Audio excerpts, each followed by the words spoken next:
क्या इस बार मानसून पर पड़ने वाला है बड़ा खतरा? क्या बारिश कम होगी और गर्मी का बढ़ेगा कहर? मौसम वैज्ञानिक जिस खतरे की आशंका जता रहे थे, अब उसकी पुष्टि हो चुकी है। भारत में अल नीनो एक्टिव हो गया है, यानी वो जलवायु प्रणाली जिसका असर सीधे देश की बारिश, खेती और करोड़ों लोगों की जिंदगी पर पड़ता है। नमस्कार, मैं हूं अंजलि राठौर और आप देख रहे हैं न्यूज़ 18 का डिजिटल प्लेटफॉर्म। भारत में मानसून का मिजाज कई वजहों से बदलता रहता है।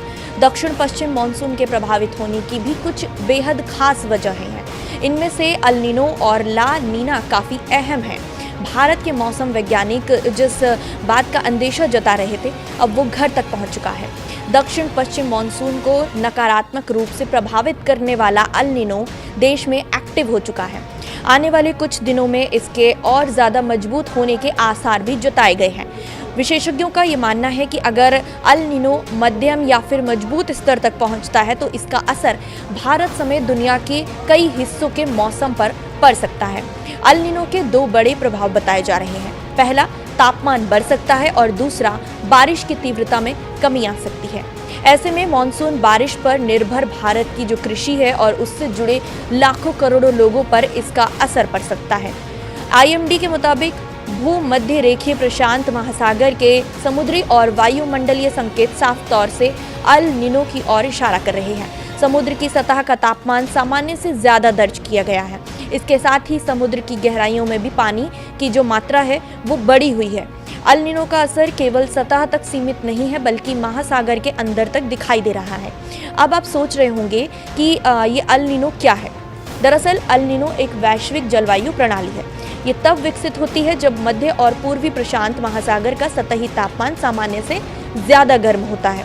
इसके कारण व्यापारिक हवाएं कमजोर पड़ जाती हैं और मौसम के सामान्य पैटर्न में बदलाव आने लगते हैं। इसका असर दुनिया के अलग अलग हिस्सों में अलग अलग रूप में दिखाई देता है। कहीं भारी बारिश और बाढ़ आती है तो कहीं सूखे और भीषण गर्मी के हालात बन जाते हैं।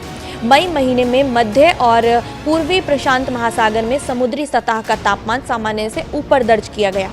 पश्चिमी प्रशांत, मैरीटाइम कॉन्टिनेंट और कई अन्य क्षेत्रों में भी तापमान बढ़ा हुआ पाया गया है।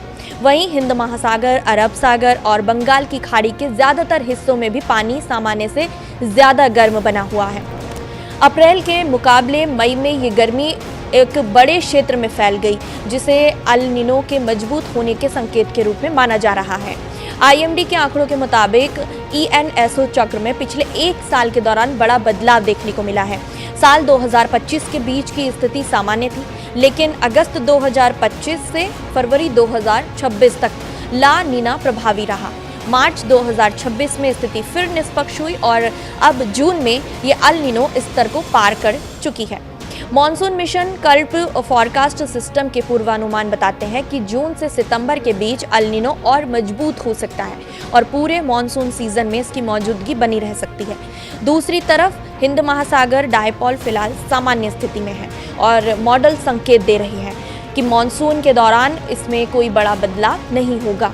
हालांकि मौसम विशेषज्ञ ये भी कह रहे हैं कि भारत के मॉनसून पर केवल अल नीनो का ही असर नहीं पड़ता, लेकिन इसके मजबूत होने से बारिश के वितरण और तापमान के जो पैटर्न में है बदलाव देखने को मिल सकता है। यही वजह है कि मौसम वैज्ञानिक आने वाले महीनों में इसकी गतिविधियों पर लगातार नजर बनाए हुए हैं। अब सबकी नजर इस बात पर है कि अल नीनो का असर मॉनसून पर कितना पड़ता है और इसका देश की खेती, किसानी और आम लोगों की जिंदगी पर क्या प्रभाव देखने को मिलता है। फिलहाल इस वीडियो में इतना ही। नमस्कार।